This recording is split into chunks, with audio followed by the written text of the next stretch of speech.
SCAD. It's great to be here.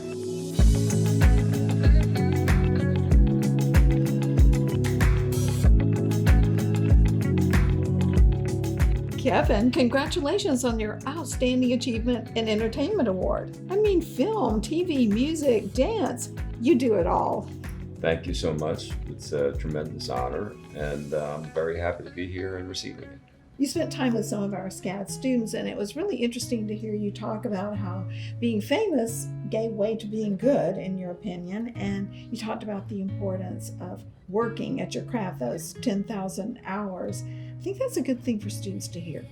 Yeah, I mean, anything that comes to you in this world is going to ultimately take a lot of work. The key is to find, if you possibly can, find work that you love. Exactly. And to continue to love it.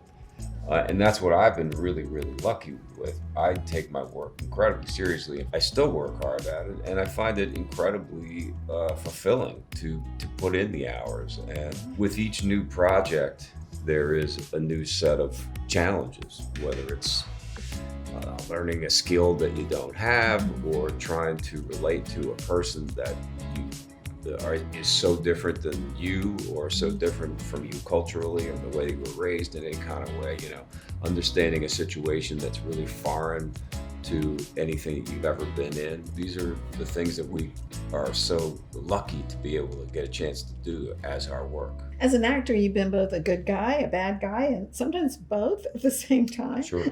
What's the allure of the villainous roles? It's not so much that I'm drawn to the villainous roles as I am drawn to the complicated characters. And sometimes those are the characters that writers kind of, I think, enjoy writing. They put a little bit more backstory, because a lot of times you're trying to figure out why this person is bad. I'm not afraid of playing anything. I'm not afraid of tarnishing some kind of public persona or reputation because I've done terrible things as the characters that I play. I'm very good at drawing that line. My job is to make anyone convincing or in some way watchable or compelling, even if they're doing terrible things. I mean, a lot of people say, oh, you must have had so much fun because the guy was so bad. I have fun playing good guys. If the good guys are well written and complex and have challenges, they're just as much fun. And as a director yourself, what approach do you take with actors? Rather than be a critic, I want to be encouraging of them to do their best work and to fly. I want to create a space where they feel safe and comfortable, where their job is respected and is amongst the crew and everyone is as important as the lights and the camera and the sound and what's for lunch. I love actors and I love what they bring to it. And I know that when I get into the editing room, I'm going to need their best stuff. And I want to create a situation as a director where, they can do that.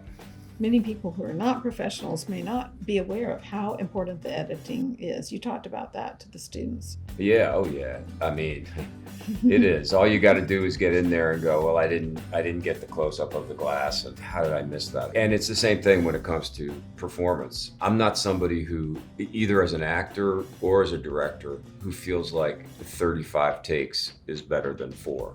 I think that there's a certain diminishing returns. What I don't want to do is use the time on the set to discover the character. You go home and you work on this character and you figure out who this character is, every detail that you possibly can. That's your homework. If you have questions about it, talk to me, talk to the writer. Let's talk it out, but let's not talk it out on the set. When we get to the set, let's act, let's shoot, let's have the time, not to talk about it, but to do it. That's the kind of work that I like to do. Well, speaking of leadership, your charitable organization and podcast, 6degrees.org, brings exposure to nonprofits serving communities of every size. I know activism is nothing new to you, but I'm curious, what have you learned from leading your own nonprofit? I mean, I didn't really know anything about the philanthropic world. I knew that it was time to kind of step outside of my own sphere of self-involvement and try to make some kind of an impact. Like anything else, if you don't know how to do it, you learn and you try to get people who have experience in this world. It's been really fun. This podcasting thing was a new idea. I kind of thought to myself, I don't know how many people are really going to listen to it, but it really does very well. A lot of people have reached out to me and said, I really didn't know about this, or I was affected by this, or I've actually done some, work around this. So it feels good. I find our students, they're of a generation that really wants to change the world. They want to change the world through their work in some way.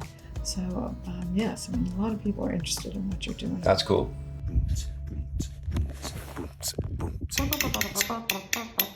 I got a really scary mask, and I'm gonna see if I can scare some friends of mine. People are always asking me, do you have some kind of beauty routine or something, or you just wake up looking like that? Okay, here is a goat song that'll let me get through this. You have without a doubt the world's greatest social media presence. Videos featuring music, cooking, and of course your farm and family. It has it all. Well, I'll tell you what happened.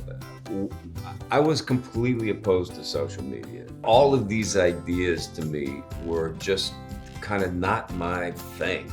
And I heard somebody say, you don't need to do it. It's not like you need to do it, but if you do it, you might as well do it well. And I thought, now I sort of have a challenge here. I've always, but way before social media, made little videos and done little silly things to send to the kids. A lot of times when I was on the road, like I'd be shooting something, I would send home, funny little videos, or even just audio recordings or songs. I would write songs, dumb songs, to send either to Cure or to the kids and stuff. So I've always been kind of already in that mode in a private way. I'm an entertainer, so if this is a way to entertain people, it's not the way I came up entertaining people. I was a guy that wanted to be on the stage or in movies, and that was it. But I never wanted to be on television, and I ended up being on television, and I like television now, so this is the new wave. You're doing it very, very well. I think it's a dichotomy that other people strive for, this kind of personal approach, but it also has a broad appeal, but it's not something that everyone does successfully. Well, I'm just trying to have fun and not take myself too seriously. I mean, I think that's really what it is about. I could sit there and, do some kind of soulful cover of something, right? Mm-hmm. And people just kind of roll their eyes and say, put your guitar away. You're an actor. But when I sing to the goats or the pigs or the alpacas or the horses or whatever it is, it takes the edge off of that a little bit, I think. And you spin records? You introduce people to music? Yes, that's true, yeah. Mm-hmm. Yeah. Well, let's talk about the music. You and your brother Michael have just released your 11th album as the Bacon Brothers. Incredible. A lot of music, Yeah. A lot of songs. You're a songwriter and singer, and just how many instruments do you play, Kevin?